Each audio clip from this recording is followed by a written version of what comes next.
출애굽기 20장 15절 말씀과 말라기서 3장 7절에서 12절 말씀 보시겠습니다.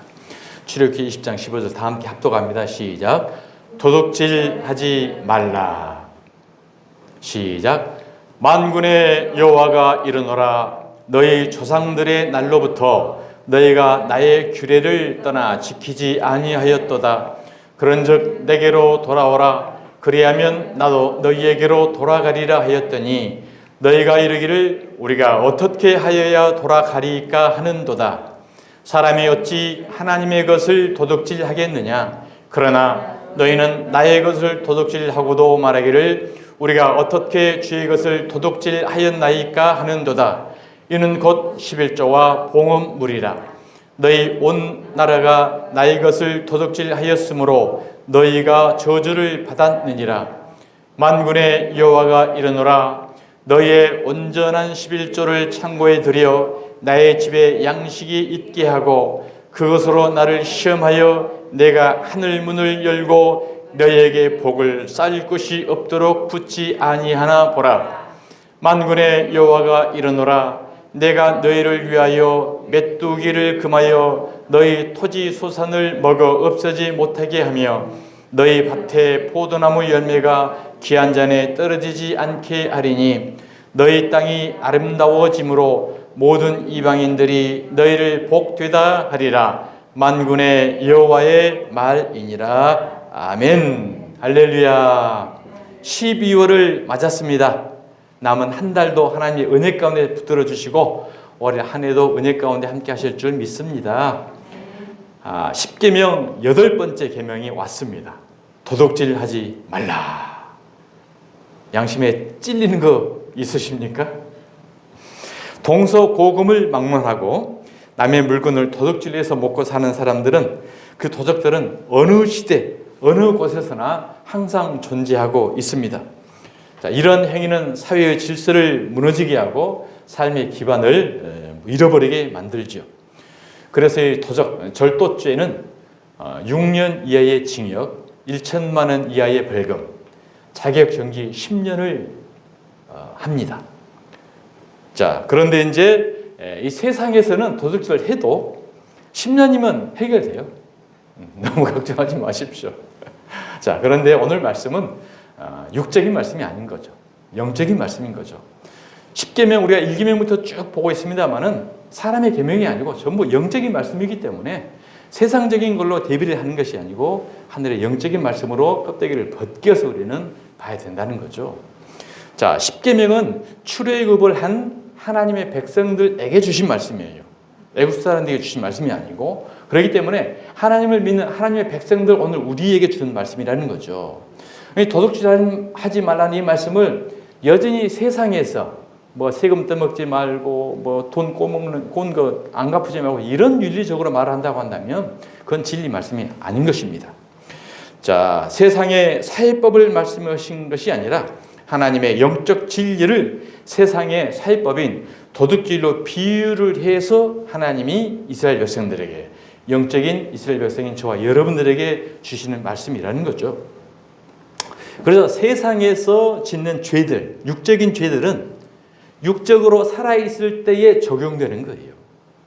그러니까 도둑질을 사회에서 했다? 이것은 영적인 거와는 어찌 보면 관계없어요. 왜요? 육체에 살아있을 때에 적용되는 거거든요. 그러니까 도둑질을 해서 최대 10년 안에 다 해결돼요. 도둑질을 했으면 감옥 가면 되는 거고, 벌금 물면 되는 거고, 자격 정지해서 당해서 아무것도 정치, 경제 못하면 되는 거고, 응당하게 이 사회에서 받는 마땅히 받는 벌입니다. 우리가 고속도로를 가다가 속도 주행을 했어요. 그래가지고 딱지가 나왔습니다. 5만 원짜리 딱지가 나왔어요. 교회에 와가지고 하나님 잘못했어요. 용서해 주세요. 잘못했습니다. 그래, 알았다. 너 용서해 줄 테니까 딱지 내지 마라. 이렇게 응답하나요? 하나님 응답은 어떻게 나오냐? 그래, 그 딱지 벌금 내. 이게 하나님의 응답이에요. 그러니까 우리가 육체로 살아갈 때는 응당하게 받는 벌입니다. 그래서 이제 때로는 세상 법에서도 재판 진행되다가 피의자가 예를 들어서 죽어버려요. 그러면은 육체가 죽었잖아요. 그러면 공소권 없음. 불기소 처분을 끝납니다. 우리의 육체의 죄도 마찬가지예요. 우리의 육체가 죽어버리면 그걸 끝나요. 문제는 뭐냐? 우리가 죽지 않는 영혼이 있다는 거예요. 이 영혼의 죄는 공소시효가 없습니다. 불기소 처분이 되지 않습니다. 영원토록 우리는 적용이 되는 거예요.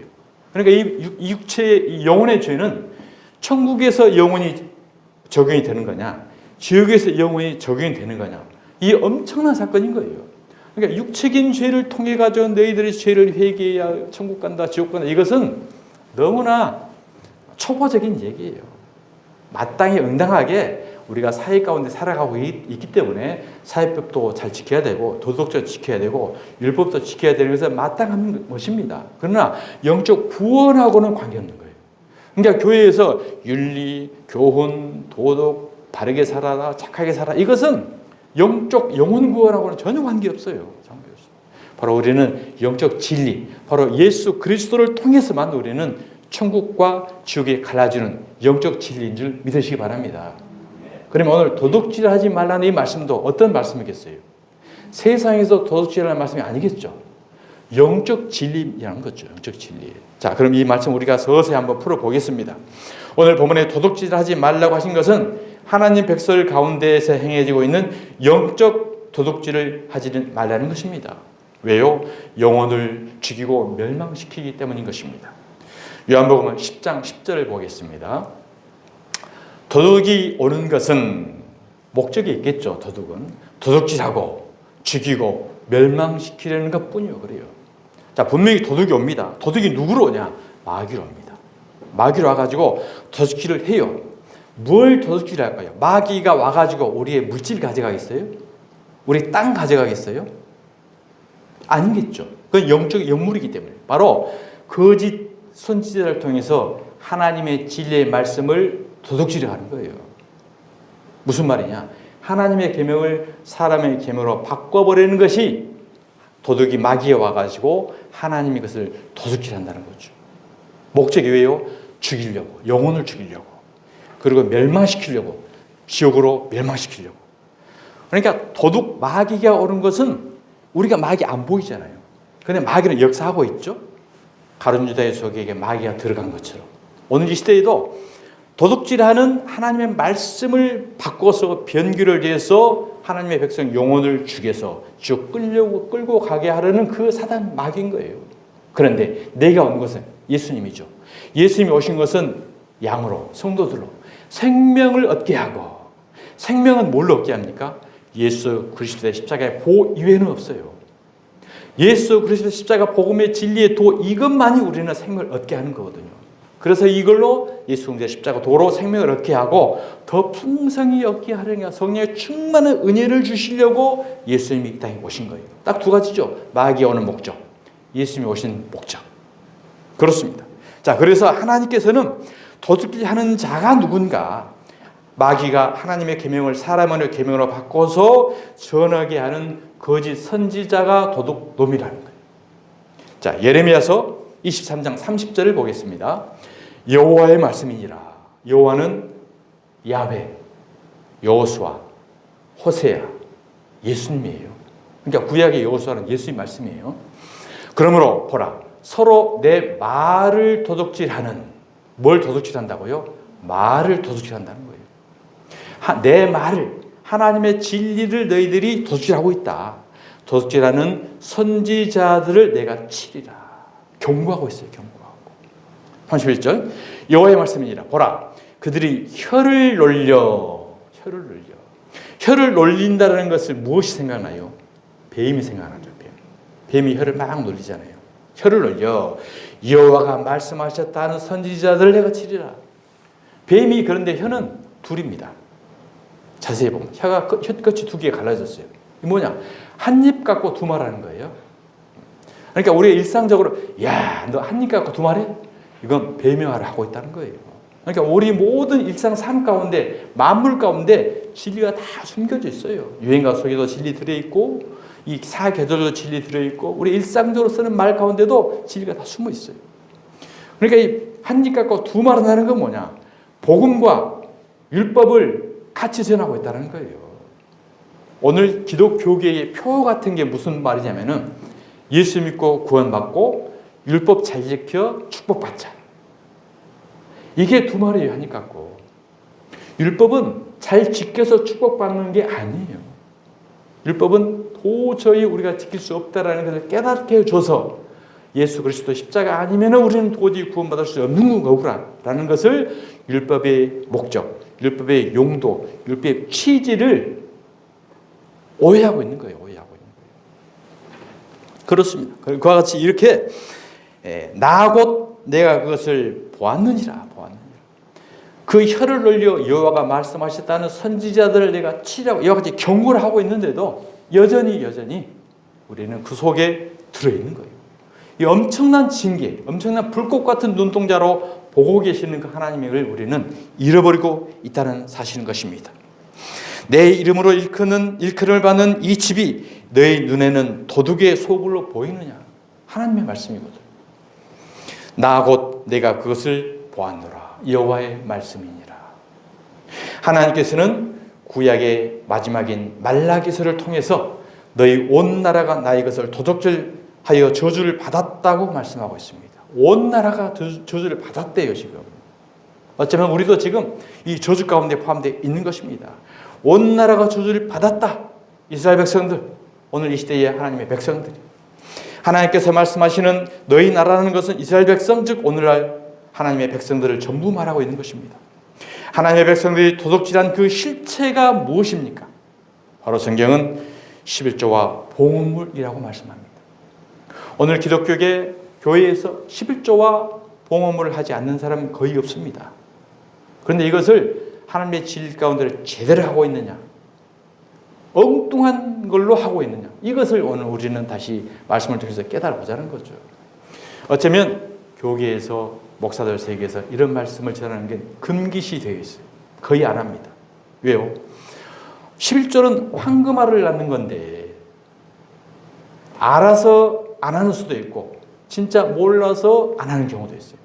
그러나 이것은 하나님의 진리고 엄청난 중요한 말씀이기 때문에 오늘 성령의 감동을 따라 하나님의 말씀으로 성령의 말하게 하심을 따라 선포하는 것입니다. 오늘날 한국 교회에서 11조는 당연히 드려야 하는 헌금으로 자리를 이미 잡았습니다. 하나님께서 열을 주셨으니 감사하는 마음으로 그중 하나를 드린다라고 말씀을 하죠. 11조가 부와 가난, 축복과 저주를 주는 존재로 이미 교인들 마음속에 굳건하게 지금 자리 잡은 것은 말라기의 성경을 잘못 해석한 것 때문인 것입니다. 하나님께서 친히 온전한 11조로 하나님을 시험해 보라고 하셨다는 것이죠. 온전한 11조를 드리면 하늘문을 열고 쌓을 수 없을 정도로 복을 부어주신다라고 약속하셨다라고 지금 외치고 있지 않습니까? 하나님께서 30배, 60배, 100배로 갚아주신다라고 11조를 하는 자는 절대로 가난해질 수 없다라고 장담을 하면서 외치고 있습니다. 그것은 하나님과 성경을 오해한 것입니다. 사랑하는 성도 여러분, 성경은 오직 예수 그리스도를 가리키는 말씀입니다. 즉 죄로 인해 멸망으로 끌려가고 있는 죄인들에게 구원의 길을 제시해 주는 생명의 말씀인 거예요. 결코 이 땅에서 잘 먹고 잘 사는 것을 가르쳐주는 그런 유치한 한가한 책이 아닙니다. 성경은 그리스도와 관계없는 구절은 한 구절도 없습니다. 구약에 나오는 모든 제물과 제사는 전부 예수 그리스도를 가리키고 있는 거예요. 11조 제물은 그리스도를 가리키고 있는 것이고 11조 십자가는 제사는 십자가 죽음을 말씀하고 있는 것입니다. 그래서 신약시대에 와서 예수님이 십자가에 달려 죽으신 것은 모든 구약의 제물을 대표한 예수님이 제물로 죽으신 것이고 구약시대의 그 모든 제사들은 예수님이 달리신 십자가를 말씀하고 있는 것입니다. 11조란 열의 하나를 뜻하죠. 성경이 열이란 전체를 뜻합니다. 열의 하나는 열을 대표한 것이죠. 즉 11조로 드려지는 전체의 대표로 드려짐을 뜻하고 있는 것입니다. 따라서 11조는 죄인들을 대표하여 죽으실 흠없고 죄 없으신 어린 양이신 예수 그리스도를 나타내는 제물인 것입니다. 11조는 그래서 돈이 아니라 예수 그리스도를 의미한다는 것을 믿으시기 바랍니다. 모든 소산물과 모든 짐승들의 대표가 11조이듯 모든 죄인들의 대표가 예수 그리스도이십니다. 즉 예수께서 십자가에서 제물로 드려주심으로 구약의 모든 제사와 제물과 11조를 완성시키신 것입니다. 예수님이 십자가에서 죽으시고 마지막 말씀이 다 이루었다. 테텔레스타. 예수님이 십자가를 통해서 모든 것을 다 이루셨는데도, 그런데도 뭘 더 이루어야 할 것이 있습니까? 그런데 지금도 11조를 요구하는 것은 그리스도의 제물 되심과 십자가의 완성을 부인하는 것과 같은 것입니다. 갈라디아서 2장 21절에 만일 의롭게 되는 것이 율법으로 말미암으면 그리스도께서 헛되이 죽으셨느니라. 이것은 하나님의 은혜를 폐하는 행위인 것입니다. 말라기서 오늘 본문 3장 7절을 보시겠습니다. 보라, 만군의 여호와가 이르노라. 너희 조상들의 날로부터 너희가 나의 규례를 떠나 지키지 아니하였도다. 이스라엘 백성들이 율법을 안 지켰습니까? 얼마나 그들이 율법을 철저하게 지켰어요. 생명처럼 지켰다는 거죠. 그런데 율법에 하나님의 의도를 모르고 문자적으로 그들은 그대로 지켰다는 거죠. 이것이 하나님께서는 하나님을 떠난 행위적인 거다. 이걸 지금 말씀하고 있는 거예요. 그런즉 내게로 돌아오라. 너희들은 형식적이었어, 외식적이었어, 가식적이었어. 그것을 지금 질책하고 있는 거예요. 성경 구약의 마지막 말라기 선지자를 통해서 내게로 돌아오라. 그리하면 나도 너에게 돌아가리라. 자, 돌아오라란 말은 전제는 이미 너희는 나를 떠났다는 거죠. 그들이 일평생 목숨 걸고 생명처럼 율법을 지키면서 하나님을 가장 잘 섬긴다고 했었는데 지나고 보니까 하나님을 떠나 있었던 거네. 헛되게 하나님을 섬겼다는 행위인 거예요. 너희가 이르기를 우리가 어떻게 하여야 돌아가리까 하는도다. 8절입니다. 사람이 어찌 하나님의 것을 도둑질하겠느냐. 그러나 너희는 나의 것을 도둑질하고도 말하기를 우리가 어떻게 주의 것을 도둑질하였나이까 하는도다. 이는 곧 11조와 봉헌물이라. 너희 곧 온 나라가 나의 것을 도둑질하였으므로 너희가 저주를 받았느니라. 온 나라가 현재 진행형입니다. 저주를 받았느니라, 받고 있는 상태라는 거예요. 자, 이제 11조는 교인들에게는 신앙생활의 필수 조건이 되었으며 믿음의 척도가 되어버린 것입니다. 저주의 기준은 죄죠. 11조가 죄의 기준이 아니죠. 자, 죄사함 받으면 축복을 받고 죄사함 받지 못하면 저주를 받는 것입니다. 이것이 성경이 일관되게 말씀하고 있는 복과 저주입니다. 따라서 11조를 돈으로 바꿔 복과 저주를 준다고 외치는 것은 마귀의 유혹이고 풍요의 신인 바알을 하나님을 섬기는 우상 숭배인 것입니다. 돌이 떡이 되게 하는 마귀의 외침에 속고 있는 것입니다. 자, 이들에 의해 11조는 만사 형통과 재물까지 안겨주는 무속적이며 미신적인 복돈으로 바꿔 버려진 거예요. 11조를 주장하는 성경 구절이 신약에 딱 한 번 나옵니다. 딱 한 번, 신약에. 자, 예수께서 바리새인들에게 이것도 행하고 저것도 버리지 말아야 할지니라고 말씀이 나와요. 마태복음 23장에 보면 바리새인들 11조를 행하라고 하셨다는 거죠. 자, 이것을 반어법으로 저주하신 말씀인데 문자적으로 그대로 하라고 했기 때문에 해야 된다라고 지금 강변을 하고 있어요. 예수께서 단 한 번도 바리새인들에게 복음을 전하지 아니하셨습니다. 오히려 그들은 저주했죠. 그래서 단어만 보지 않고 문맥적으로 독해력으로 전체를 봐야 돼요. 마태복음 23장 전체는 어떤 말씀이냐? 서기관과 바리새인들을 저주해서 그들을 지옥 보내겠다라는 하나님의 저주의 말씀이에요. 자, 화 있을진저 계속해서 23장 보면 화 있을진저 저주 발자 계속 욕하고 있는 내용이거든요. 화 있을진저 외식하는 서기관들과 바리새인들이여 너희가 박하와 회향과 근처의 11조는 드리되 박하 회향 근처는 가장 사소한 식물이에요. 음식 만들 때 그 향내를 내고 또 맛을 낼 수 있는 파 같은 거 이런 거거든요. 그러니까 가장 사소하고 소소한 것들은 철저하게 11조를 지키면서 율법으로 지키면서 그보다 더 중요한 정의와 긍휼과 믿음은 버렸도다. 옛날 성경은 의와 인과 신 이렇게 이야기를 해요. 그러니까 하나님의 정의, 하나님의 긍휼, 하나님의 믿음, 이것은 버렸다는 거예요. 이것이 무엇입니까? 바로 예수 그리스도입니다. 예수 그리스도. 이것은 버렸다는 거예요. 그러나 이것도 행하고 저것도 버리지 말아야 할지 이 말씀이에요. 자, 봐라. 이것도 행하고 저것도 버리지 말라고 했기 때문에 여전히 구약의 11조 하나님 예수님이 하라고 했으면 해야 돼. 이와 같이 말씀하는 것. 이것은 뭐예요? 24절에 나오죠. 맹인된 인도자여 하루살이는 걸러내고 낙타는 삼키는도다. 이것을 비유를 해서 이야기하는 거예요. 너희들 이것도 행하고 저것도 행하는 것은 낙타가 율법을 잔뜩 쥐고 부정한 빈승처럼 저주받을 짓을 하고 있는 거야. 이 말씀인 거죠. 율법과 복음이 함께 같이 섞여지는 것은 우리가 배웠죠. 저주라고. 노아 홍수가 물로 심판받잖아요. 이 물이 말씀이거든요. 이 말씀이 하늘에서 쏟아지는 물, 땅에서 솟는 물이 합쳐져서 홍수가 났어요. 그래서 노아 시대에 전부 저주를 받았어요. 이것을 우리에게 교훈으로 준 거죠. 바로 하나님의 말씀에 갈라지지 않는 낙타, 쪽발이 갈라지지 않는 낙타는 부정한 짐승으로 있거든요. 그러니까 율법과 복음을 같이 다 짬뽕해서 예수 믿고 구원받고 율법 지켜서 축복받자는 것은 낙타예요. 그건 저주예요. 부정한 짐승이에요. 오늘 이 짓을 하고 있다는 거죠. 그래서 너희들은 그렇게 해서 저주받아.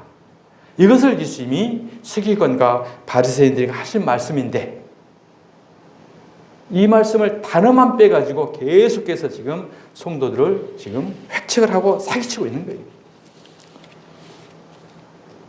자, 바리새인들은 11조의 실체인 예수 그리스도를 거부했습니다. 바리새인과 서기관들이 예수님을 십자가에 못 박아 죽인 것입니다. 즉 정의와 긍휼과 믿음을 버린 것입니다. 예수께서 바리새인들에게 11조도 행하고 긍휼과 정의와 믿음을 버리지 말라고 하신 말씀은 곧 너희들이 11조의 날을 버렸으니 너희들대로 너희들 방식대로 11조도 하고 이것도 다 해서 저주받아서 불구멍 들어가라는 거예요. 화 있을 진저라는 것은 지옥 불이 들어가는 거거든요. 오늘날 목사들은 11조의 실체이신 예수 그리스도를 돈으로 바꿔버렸습니다. 11조가 가리키는 예수를 돈으로 바꾸고 물질 복을 내세워 행위 11조에 열중하게 하는 목사들은 오늘 예수를 훔친 그들이 도적들입니다. 요한복음 2장 14절을 보십시오. 성전 안에서 소와 양과 비둘기 파는 사람들, 구약시대에 제사법을 그대로 하고 있는 이들이었죠. 예수님 예루살렘 성전에서. 소는 하나님이고 양은 예수님이고 비둘기는 성령님이에요. 그러니까 하나님과 예수님과 성령의 진리의 말씀을 파는 사람들이에요. 뭐 하려고요? 돈 바꾸려고. 돈 바꾸는 사람들이 앉아있는 모습을 보시고. 그래서 예수님께서 노끈으로 채찍을 만들어 그들을 다 쫓아내시고 상을 엎었어요. 뒤집었어요. 그리고 너희들 이 46년 된 헤롯 성전 다 헐어. 그랬더니 46년 동안 얼마나 긴 세월 동안 이렇게 아름답게 엄청난 성전을 지었는데 헐으라고? 내가 3일 만에 일으키리라. 3일 동안 내가 지을 수 있다고? 유치원 아이들식으로 대답하는 거예요. 그러니까 예수님은 십자가, 복음을 말씀하시는 거죠.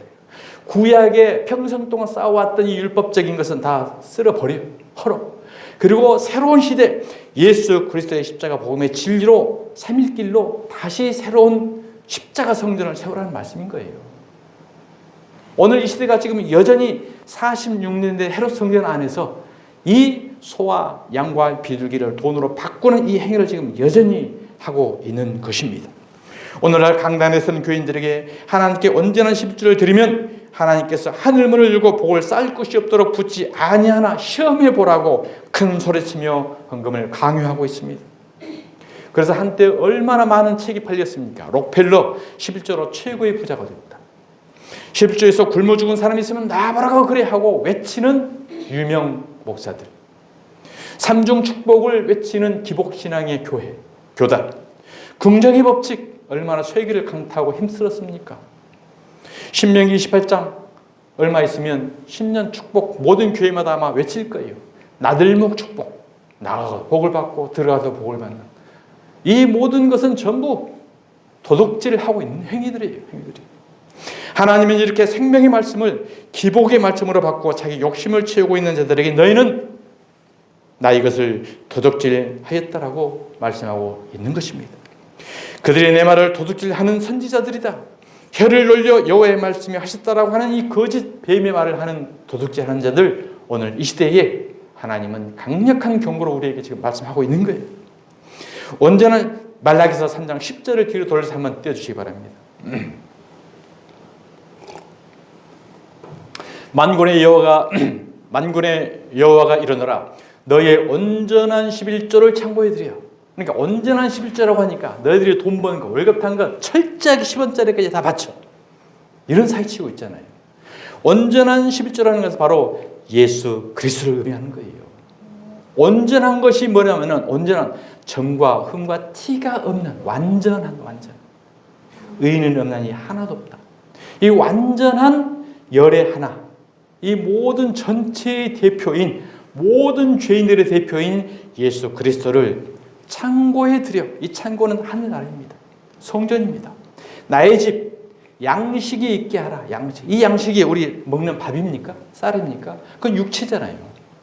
육체가 이 양식 먹으면 한 2시간 지나면 또 배고프잖아요. 진리는 변하지 않는 거거든요. 절대 변하지 않는 거예요. 자, 진리의 양식이라고 한다면 먹었으면 평생 배가 안 고파야 돼요. 그냥 또 배고프잖아요. 육체는 진리가 아니에요. 생명의 양식, 진리의 말씀의 양식이 있게 하라는 거예요. 예수 그리스도의 십자가의 도가 진리인 거고 예수 그리스도가 우리는 생명의 양식인 줄 믿으시기 바랍니다.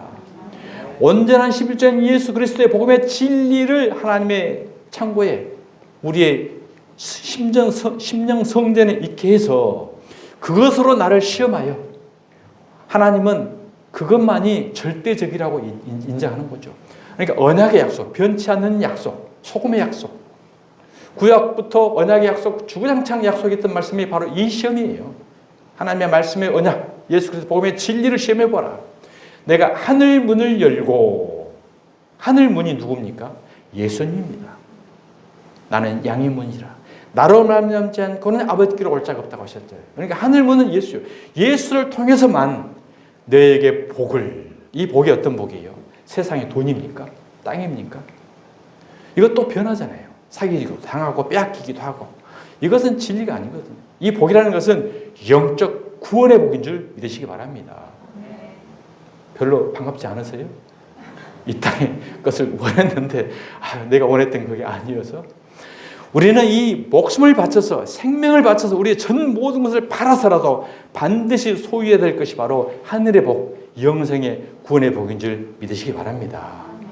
이 복을 쌓을 곳이 없도록 붙지 아니하라 보라. 하나님의 말씀인 거예요. 이 영적 복, 진리의 복을 우리는 사모하는 영적 눈이 띄어지시기를 주님의 이름으로 축복합니다. 흠없고 죄의신 예수 그리스도를 우리는 온전한 11조다. 11조는 이러한 영적 알곡을 하나님께 제물로 드리는 것입니다. 도둑질에 해당하는 히브리어를 영어로 번역하면은 카버, 덮다, 감추다라는 뜻이에요. 근데 그리고 거기가 속이다라는 뜻도 포함이 됩니다. 그러니까 구약 율법 시대가 끝나고 그리스도가 밝히 드러난 오늘날에도 11조에 나타난 예수 그리스도를 카버한 거예요. 덮고 감추고 속여서 11조를 돈으로 요구하는 자들은 11조 도둑이라는 거예요. 그래서 마태복음 23장 13절에 예수님께서 그들을 뭐라고 하냐? 뱀들아, 독사의 새끼들아, 너희가 어떻게 지옥의 판결을 피하겠느냐? 왜? 그들이 혀로 두말을 하고 놀고 있기 때문에. 그러니까 23장 전체가 예수님의 저주의 장이에요. 바리새인과 서기관들이 하는 말. 한 입으로 두 말을 하고 율법과 복음을 통해서, 율법을 통해서 돈으로 바꿔가지고 성도들을 갈취하고 있는, 양의 가죽을 벗기고 있는 이 독사의 자식들하고 여전히 지금 하나님은 질책하고 있는 것입니다. 자, 내 집에 양식이 있게 하고 그랬죠. 하나님의 양식이죠. 하나님의 양식은 구원 얻은 성도들을 양식이라고 말씀해요. 예수님께서 사마리아의 여인을 만나가지고 우물가에서 복음을 증거하죠. 그 전에 제자들이 먹을 것을 구하러 마을로 들어갑니다. 그래요. 제자들이 먹을 것을 가지고 예수님이 왔어요. 왔더니 여자하고 이야기하고 있는 거예요. 그래서 자, 라비요, 먹을 것을 가져왔습니다. 그랬더니 예수님이 하신 말씀이 있죠. 내게는 너희가 알지 못하는 먹을 양식이 있느니라. 나의 양식은 나를 보내신 이의 뜻을 행하며 그의 일을 온전히 이루는 이것이니라.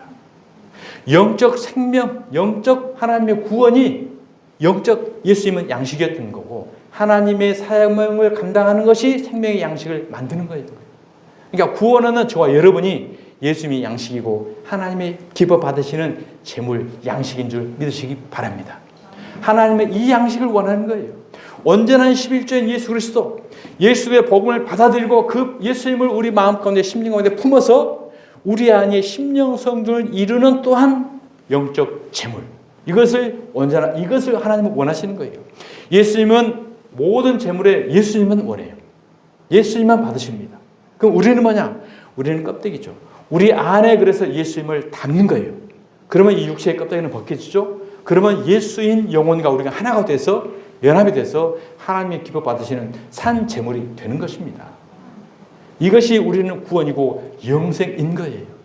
세상에서 돈, 복, 율법 이것은 다 우리 육체에 있을 때만 적용이 돼요. 육체에 있을 때만. 육체는 공소시효는 있잖아요. 육체의 공소시효는 뭐냐? 공소시효는 어디냐? 우리가 죽을 때. 우리가 죽을 때 이 육체의 모든 공소시효는 다 끝납니다. 그리고 공소시효가 없는 영원을 이루는 영혼을 예수 그리스도를 하나가 됐느냐, 복음의 진리 가운데 언제 하나가 됐느냐, 이거에 따라서 천국과 지옥으로 갈라진다는 사실을 기억하시기 바랍니다. 가을에 추수하여 양식을 창고에 저장하는 것처럼 구원 얻은 성도들을 양식이라고 하는 거고 천국, 창고, 나의 집, 우리는 거기 들어간다는 말씀인 거예요. 자, 하늘 문을 열고라는 것은 하나님 나라는 반드시 예수를 통해서만 들어가는 거죠. 쌓일 것이 없도록 붙는 복은 구원의 복인 거고요. 자, 그렇지만 구원이란 모든 것을 다 팔고 목숨까지 바쳐서라도 반드시 소유해야 되는 밭에 감추인 보화인 줄 믿으시기 바랍니다. 보화는 밭 속에 감춰져 있어요. 그래서 감추인 보화의 비유를 나오죠. 자기 소유를 전부 팔아서 그 밭을 사서 그 보화를 캐내잖아요. 그러니까 우리의 헌신과 우리의 마음과 정성을 다해서 예수 그리스도의 복음의 진리를 캐내는 거예요. 그대로 보면 그냥 일반 밭이에요. 돌짝밭이에요. 바위가 있는 밭이에요. 그러나 거기에서 복음의 진리를 캐내니까 바위가 아니고 예수 그리스도였던 거고 복음이었고 진리였구나라는 것을 우리는 깨닫게 된다는 거죠. 그래서 고린도 후서에 보면 수건을 벗으라고 해요. 봉사 수건놀이 하고 있으면 끝까지 헤매다가 지옥으로 들어가는 거예요. 길을 알 수 없으니까. 수건을 벗어야 우리는 바르게 길을 알고 찾아간다는 거죠. 성령으로 복음의 진리로만이 우리는 영적 소경을 면하게 되고 수건을 벗게 되는 줄 믿습니다. 온전한 11조인 예수 그리스도와 영적으로 거듭난 천국 백성을 창고에 들이면 하나님께서 영원토록 지켜주신다라고 말씀하셨습니다. 말라기서 3장 11절 말씀을 보겠습니다. 만군의 여호와가 이르노라 내가 너희를 위하여 메뚜기를 금하여. 옛날 성경은 황충이라고 그랬어요. 메뚜기는 메뚜기 재앙이 있잖아요.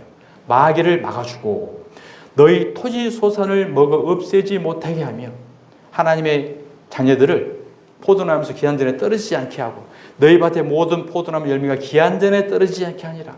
영원한 천국까지 하나님이 견인 붙드시고 인도하신다는 사실.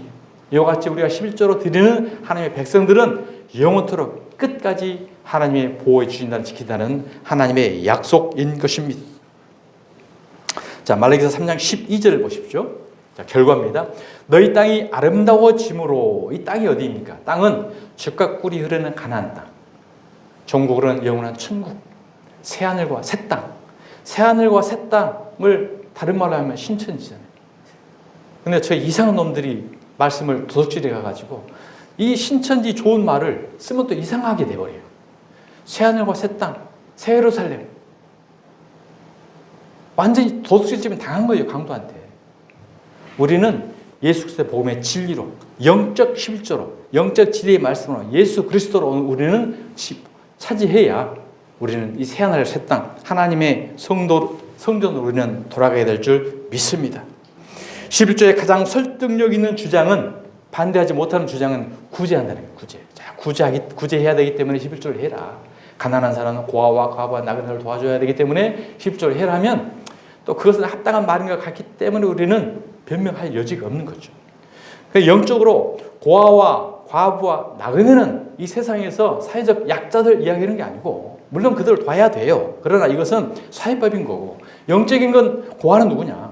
고아는 거짓 아버지를 버리고 새로운 아버지를 찾고 있는 자, 율법을, 세상을, 바알을, 우상을 아버지로 섬기고 살다가 애굽에서 이제 하나님을 참 아버지로 지금 찾고 있는 그들에게 양식을 주라는 거예요. 왜? 아버지를 만나야 되니까. 복음의 생명의 양식을 줘야 된다는 거죠. 과부는 누구냐? 옛날 남편을 버리고 율법을 남편으로, 세상을 남편으로, 바알을 남편으로, 귀신을 남편으로 섬기다가 이제 그 옛날 남편과 이혼했어요. 새 남편 만나야 되잖아요. 예수인 새 신랑을 남편으로 만나야 되기 때문에 생명을, 양식을 그들을 줘야 돼요. 복음의 진리를 주어야 새 남편이 예수를 만난다는 거죠. 나그네는 뭐냐?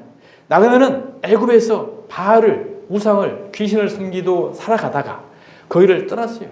본토 친척 아비를 떠난 아브라함처럼 죽과 꿀이 흐르는 가나안 땅에 매진하고 있는 복음의 진리를 매진하고 있는, 헤매고 있는, 찾고 있는 나그네. 그들에게 이와 같은 복음의 진리를 주라는 거예요. 양식을 주라는 거예요. 생명 양식을 주라는 거예요. 그러니까 고아와 과부와 나그네들을 구제하라는 것은 복음의 비진리 가운데 있다가 생명, 예수 그리스도 복음의 진리를 찾고 있는 그들에게 예수 그리스도 십자가의 도의 양식을 주라는 거지 세상 먹는 양식이 아니라는 것입니다. 구약의 율법인 11조는 예수님의 십자가 제물로 완성이 되었습니다. 그리고 이제 새 시대 신약에 와서 사도 바울은 예수님께 드릴 영적 예배에 대해서 바르게 이와 같이 세워주셨습니다. 로마서 12장 1절입니다. 그러므로 형제들아 내가 하나님의 모든 자비하심으로 너희를 권하느니 너희 몸을 하나님이 기뻐하시는 거룩한 산 제물로 드리라. 이것이 온전한 11조입니다. 이는 너희가 드릴 영적 예배니라. 아멘.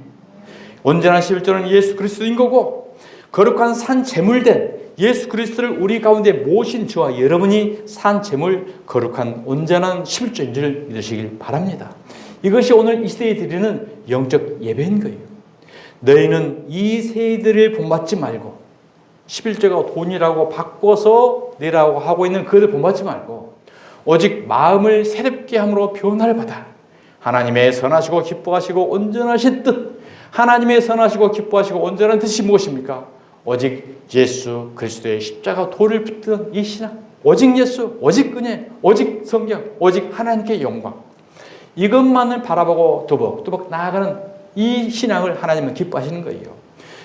온전한 뜻이 무엇인지 분별하도록 하라. 분별하는 게 거룩입니다. 쪽발이 갈라지는 게 율법과 복음을 갈라지는 거고 복음과 비진리를 갈라지는 거고 이것을 잘 분별하라고 지금 이것이 새 시대에 우리에게 주신 말씀인 것입니다. 율법에 정통한 사도 바울은 11조를 단 한 번도 말씀 안 했어요. 베드로도 말씀 안 했어요. 신약에서는 11조에 대해서 언급한 부분이 전혀 없습니다. 11조는 왜요? 율법이기 때문인 것입니다. 바울은 헌금을 연보로 이야기했어요. 연보. 그러면은 11조도 하지 않고 봉헌물도 하지 않으면 어떻게 살라는 얘기냐?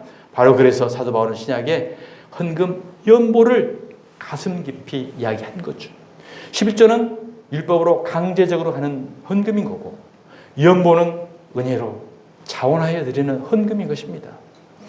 고린도후서 8장 1절을 보시겠습니다.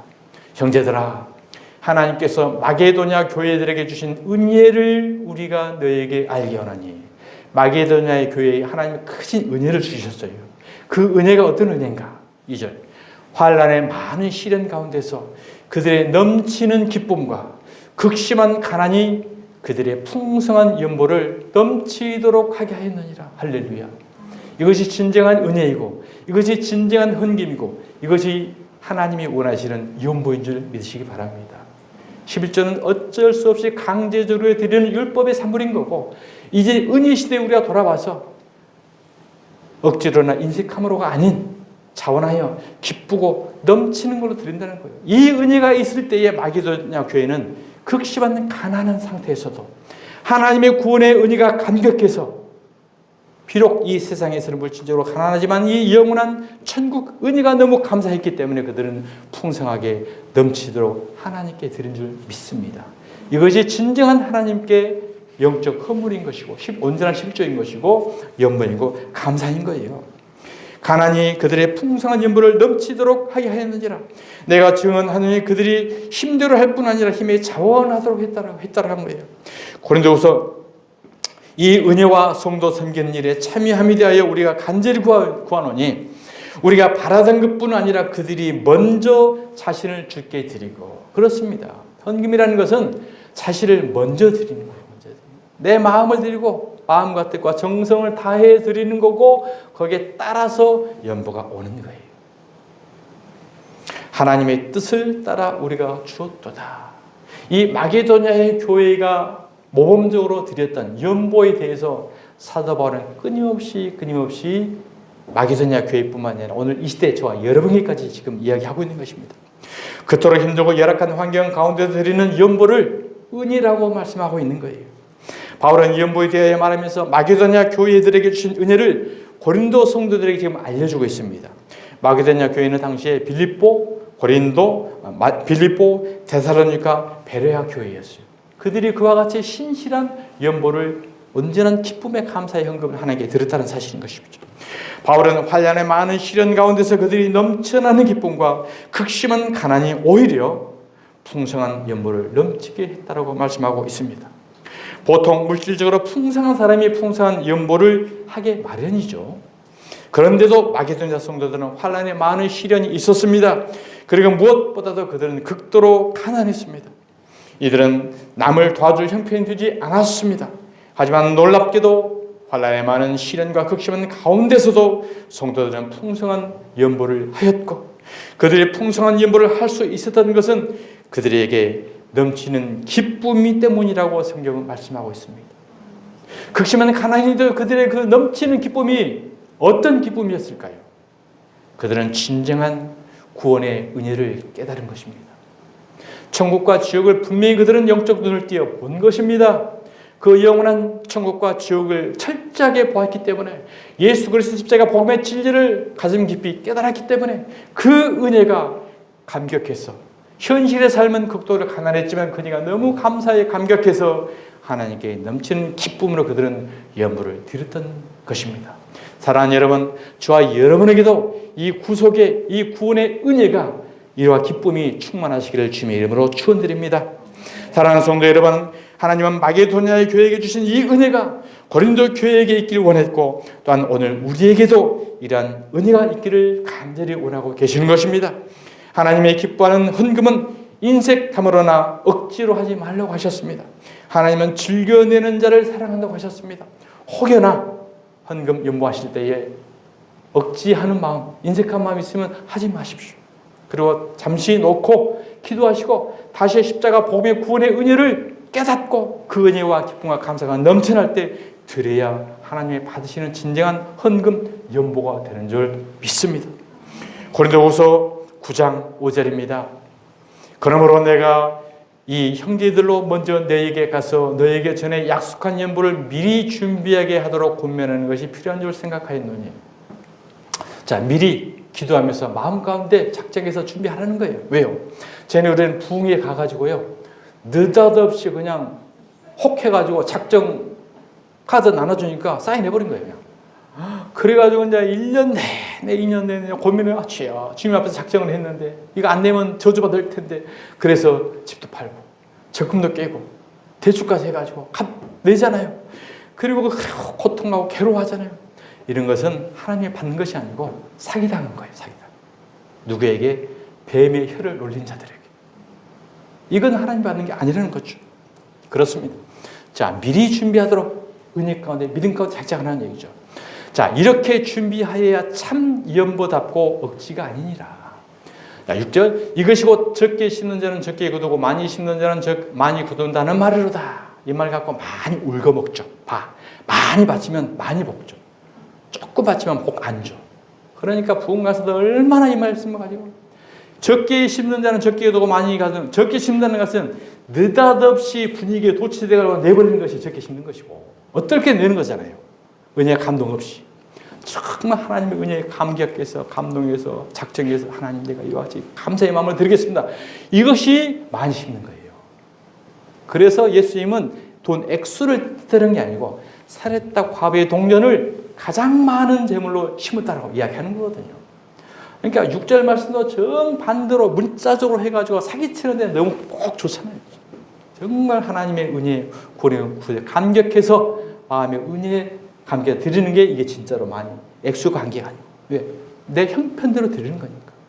자, 그 다음에 7절 각각 그 마음의 정한대로 할 것이요 인색함으로나 억지로 하지 말지니. 인색함으로 1,000만 원이 있는데 아이 만 원만 드려. 난 만 원 하니까 만 원만 드려. 이건 인색하는 거예요. 억지로 하지. 나무 하니까 나도 어쩔 수 없이 하는. 이게 억지로 하는 거고. 인색함으로나 억지로나 절대 하지 말라는 거예요. 왜? 하나님은 즐겨내는 자를 사랑하시느니라. 그렇습니다. 하나님이 돈이 없어서 내라고 했겠어요? 연보를 내라고 했겠어요? 구약시대에는 11조가 성전을 이렇게 관리하고 성전 제사장들이 쓰는 그런 물질로 줬어요. 왜? 제사장, 레위지파 제사장들에게는 분깃이 없었거든요. 분깃이 안 줬거든요.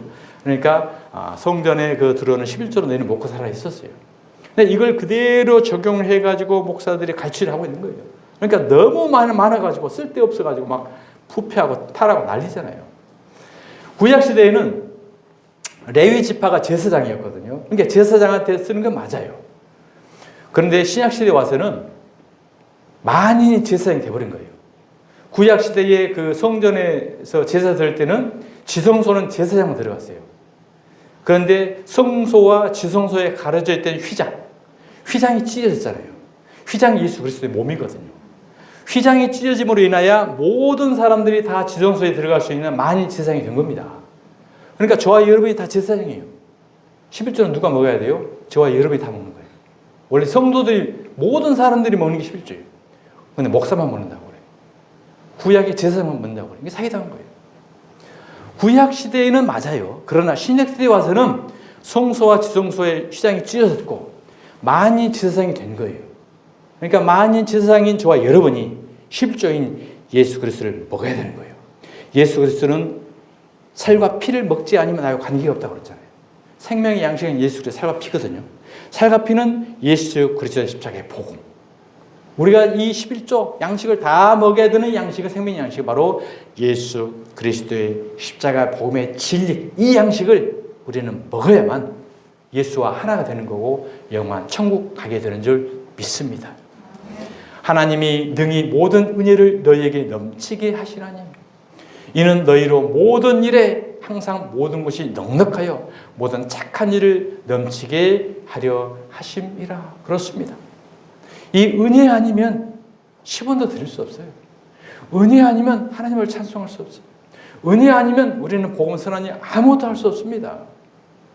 이 연보하는 거, 헌금 드리는 것도 은사입니다. 은사. 그래서 모든 은사가 각각 다르다고 하잖아요. 나 같은 경우는 말씀 전하는 은사인 거고 또 우리 김용기 집사님 같은 경우는 영상과 예배와 헌신, 이 제주, 이 은사인 거고 각 사람마다 다 은사가 있어요. 물질이 많은 사람은 이것도 은사예요. 하나님께서 그 분량에 따라서 능력에 따라서 모든 사람의 은사를 다 주셨거든요. 그 은사대로 우리는 하면 돼요. 남들이 헌금 많이 한다고 땡빛 내가지고 똑같이 따라하려고 하지 말고 내가 할 수 있는 하나님 앞에 할 수 있는 이 은사가 뭔가 이것을 우리를 기도하면서 하나님의 주신 대로 우리는 기꺼이 내 몸을 산 제물을 드리는 게 하나님이 기뻐하시는 영적 예배인 줄 믿습니다. 9절 말씀입니다. 고린도후서 9장 9절. 고린도후서 9장 15절. 말할 수 없는 그의 은사로 말미암아 하나님께 감사하노라. 이게 마게도냐 성도들은 연보로 하는 그 은사가 있었던 거예요. 그러니까 그와 같은 극심한 가난 가운데서도 하나님 앞에 드릴 수 있었던 거고 이게 억지로나 인색함이 아닌 기쁨으로 그들은 드렸다라고 말씀합니다. 말씀을 맺겠습니다. 오늘 하나님께서 도둑질하지 말라는 이 도둑질은 세상의 도둑질이 아니라 영적 도둑질이었고 11조와 보호물이었고 11조와 보호물은 구약시대에 율법시대에 드렸던 거지만 신약시대에 와서는 예수 그리스도였다. 예수 그리스도의 십자가 복음이고 영적 양식인 예수님의 살과 피인 거고 살과 피로 우리가 예수 그리스도를 받아들이고 예수 그리스도를 모신 성전된 저와 여러분이 원전한 11조고, 이 11조, 이 믿음, 이 신앙을 하나님은 받으시기 때문에 이걸 바치라는 거예요. 할렐루야. 계속 하루에 한 번씩 유튜브를 통해서 되새김하시길 바랍니다. 되새김. 굉장히 많은 내용이 포함된 거기 때문에 하나하나 천천히 되새김하다 보면 지난날 우리의 구약의 율법 성전이 무너지고 진리 가운데 자유함되고 예수 그리스도의 십자가 복음의 진리로 새롭게 세워지는 저와 여러분이 되게 될 줄 믿습니다. 기도합시다. 하나님 아버지, 내가 도둑놈이었습니다. 도둑질했습니다. 외식하는 서기관과 바리새인의 모습이었습니다. 독사의 자식이었습니다. 아버지, 하나님, 이 말씀이 내 지난날 모든 율법 성전 46년의 성전을 다 흘러버리고 새롭게 예수 그리스도의 십자가로 다시 세워지는 신명 성전이 되게 하여 주시옵소서. 걸어가신 예수 그리스도의 이름으로 기도드리옵나이다. 아멘.